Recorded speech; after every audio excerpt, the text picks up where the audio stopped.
The war in Ukraine has been an embarrassing failure for Vladimir Putin. By failing to conquer his much smaller neighbour, he has inflicted enormous suffering on his own country and ruined its economy. Russia has made only limited territorial gains, failing to capture even the entire Donetsk region in the east. Last year's massive offensive to create a buffer zone near Kharkiv to protect Russian territory succeeded in capturing just a few kilometres along the border. Missile attacks aimed at plunging Ukraine into near-permanent cold and darkness have clearly failed, writes military expert and retired British Army officer Richard Kemp in a column for the Telegraph. The expert emphasizes that Putin lost control of parts of the Kursk region as a result of the first Ukrainian invasion of Russian territory since World War II and was unable to regain it, even though he engaged North Korea as an ally in the conflict. Putin's much vaunted air defenses proved incapable of stopping Ukrainian strikes on airfields, oil depots, and ammunition depots in Russia. Even Moscow was penetrated by Ukrainian drones armed with explosive devices. The Russian Navy has been humiliated, losing control of the Black Sea and unable to strangle Ukraine's grain exports. Upwards of 15 of its ships have been sunk by sea drones, with many more damaged and the remainder of the fleet forced to retreat from the Crimean Peninsula and the shores of Ukraine, Kemp writes.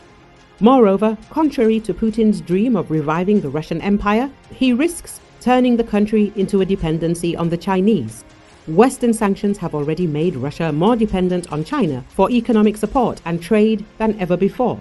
As Moscow's economic position worsens, the trade inequality will only deepen. At the same time, Kemp believes that despite Russia's setbacks, we should not make the mistake of thinking that Ukraine and the West are close to winning this war.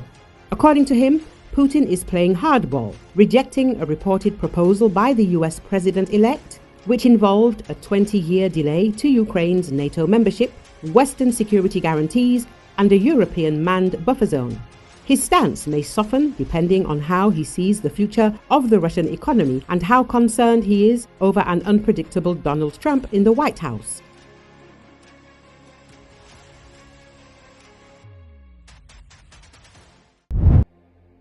The January 6, 2021 attack on the U.S. Capitol seemed like it would immediately change the course of history.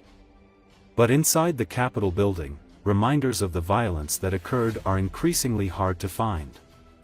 Lawmakers in both parties rarely mention the attack, and many Republicans try to downplay it, echoing President-elect Donald Trump's claims that the carnage of the day is overblown. For some of the law enforcement officers who worked on January 6, the memories of what they endured remain. Congress passed a law in March of 2022 to require an honorific plaque listing the names of all of the officers who responded to the violence on that day. The architect of the Capitol was ordered to obtain the plaque within a year and permanently place it on the Capitol's western front, where the worst of the fighting took place. But almost 3 years later, there is no plaque.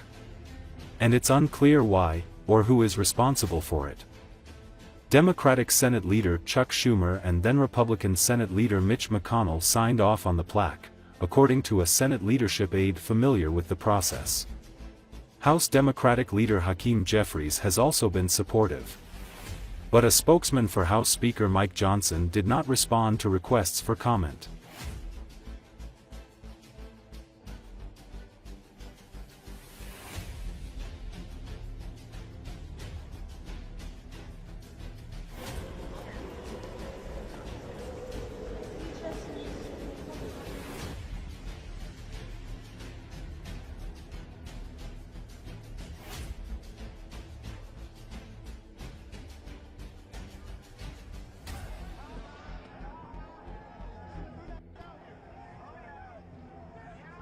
A couple people held me down while one person reached underneath the visor on my helmet and tried to gouge out my eye with his thumb.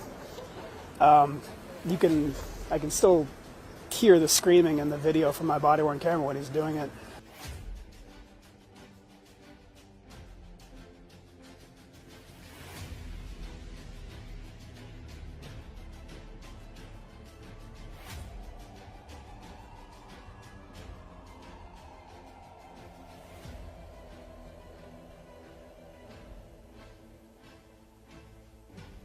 The memorial plaque for the officers who fought to defend democracy on January 6th, I think it's incredibly important.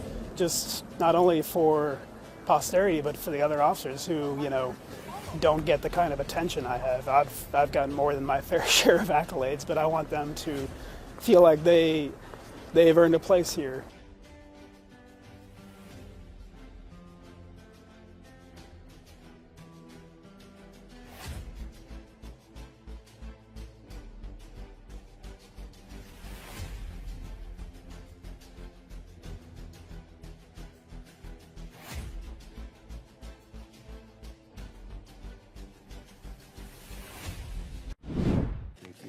Senate Majority Leader John Thune is vowing to preserve the filibuster as Congress convened on Friday. Thune made the pledge in an address to lawmakers in Washington.